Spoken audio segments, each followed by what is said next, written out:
My story opens like a Bruce Springsteen song, with a car, my father, a life-changing moment, and an indeterminate mix of autobiography and myth. It is the summer of 1984, and I am 6 years old. Ronald Reagan is up for re-election just in time for the Summer Olympics in Los Angeles to make rah-rah patriotism fashionable again. Meanwhile, I am sitting in my dad's car. I reach into the glove compartment because I am a bored little boy. Inside, I find a tape. On the side of the tape is the name of the artist printed in red block letters, which I will come to recognize as the house style for Columbia Records. The name of the album is printed in smaller black letters below. Was I old enough to read the label? I can't remember now. If I was, the words would have been meaningless to me, particularly the part next to the artist's name and album title promising Dolby System sound quality. What I know is that I pulled the tape out and held it in my hands. I can picture myself staring at the cover. I see a man's blue-jeaned ass. A red baseball cap is tucked inside his right butt-cheek pocket. I also see that he is wearing a white shirt and a black belt outfitted with silver ornaments. In the background, there are red and white stripes that I must have recognized from the flag to which my kindergarten class was required to pledge allegiance every morning. The photo takes up about 60% of the tape's cover. The remaining space is filled with more words, song titles, plus a disclaimer promising that lyrics are enclosed that I surely did not bother to read, assuming I could read them. The imagery is what mattered. It made me curious. I asked my dad to insert the tape into the car's cassette player. He complies. There is silence for exactly 9 seconds.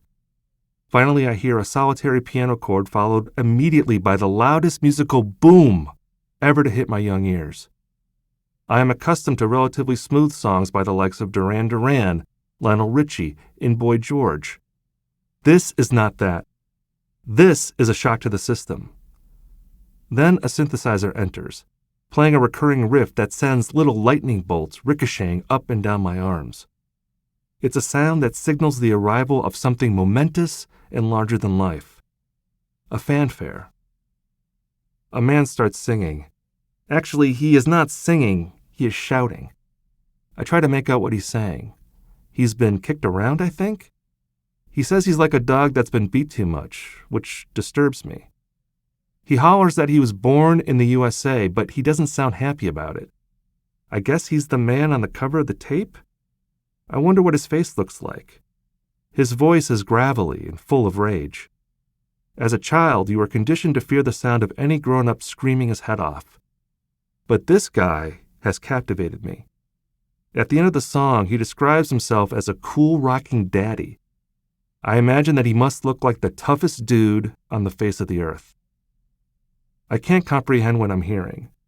I do not know what or where Quezon is. I am not aware of Vietnam or Bobby Mueller or trickle-down economics or the impact of the recession on Rust Belt towns like the one I was born and raised in. All I understand is that voice, those drums, and that synthesizer riff.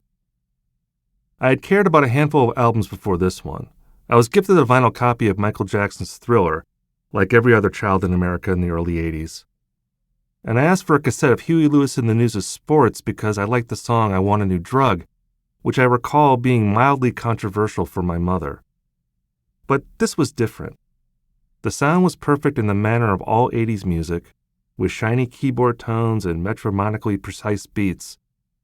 And yet the singer was raw and authentic, like he was the kind of guy you weren't supposed to hear on the radio.